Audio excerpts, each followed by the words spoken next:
یەکێتی نیشتیمانی کوردستان لە نەخشەڕێگاکەیدا دەیەوێت نەبوونی هاوسەنگی دەسەڵات، کێشەکانی سەرۆکایەتی هەرێم و سەرۆکایەتی پەرلەمان، کورتترین ڕێگا بۆ چارەسەری قەیرانی دارایی و ئابووری، شەفافێت لە بازاڕی نەوت، سیاسەت و پەیوەندیەکانی دەرەوە، ناردنی دەستەیەک بۆ بەغداد لە نوێنەری هەموو حیزبەکان و ئیدارەدانی هەرێم لەگەڵ لایەنەکاندا باس بکات.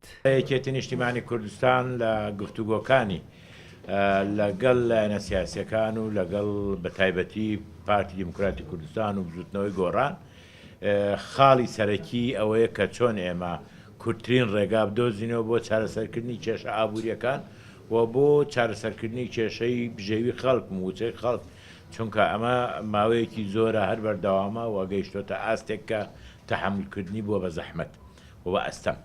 هاوڵاتیانی هەرێمی کوردستان چاویان لەو نەخشە ڕێگایەیە کە یەکێتی دایدەڕێژێت، یەکێتیش لەگەڵ خەڵکی کوردستاندایە و وەک خۆی مامەڵە لەگەڵ بارودۆخەکاندا دەکات.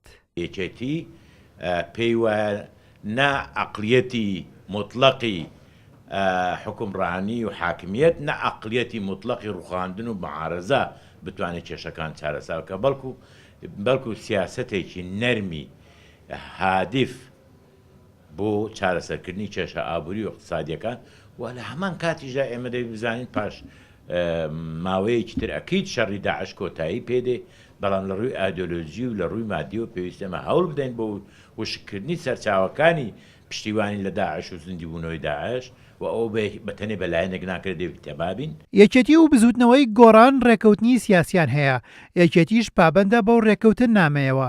سعدی ئەحمەدپیرە هەموو ئەو پروپاگەندە و لێدوانانەی بەناڕازانی کە لەبارەی ڕێکەوتنی هەردوولاوە باز دەکرێن.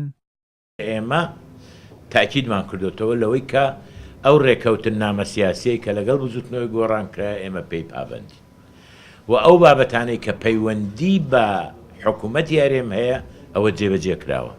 هەموو ئەو شتانەی کە گۆڕان خۆشی دەزانێت بۆ جێبەجێ نەکراون کە پەیوەندی بە مەوزوعێکی ترەوە هەیە، زیاتریش لەوە ئەوەی پەیوەندی بە کارانەبوونی پەرلەمانەوە هەیە لە مەسەلەی بڕیار و هەموار و ئەوانە جێبەجێ نەکراون. نەخشە ڕێگای یەکێتی لە ئێستادا ڕەژنووسە دوای ئەوەی لەگەڵ ئەنجومەنی ناوەندی و کۆمیتەی سەرکردایەتیدا گفتوگۆی لەبارەوە دەکرێت، دوجار دەبێتە نەخشە ڕێگای یەکێتی و لە ساڵی 2017دا سیاسەتی یەکێتی دیاری دەکات کە خۆی لە چارەسەرکردنی کێشەکان و ڕێخستنی نێوماڵی کووردا دەبینێتەوە.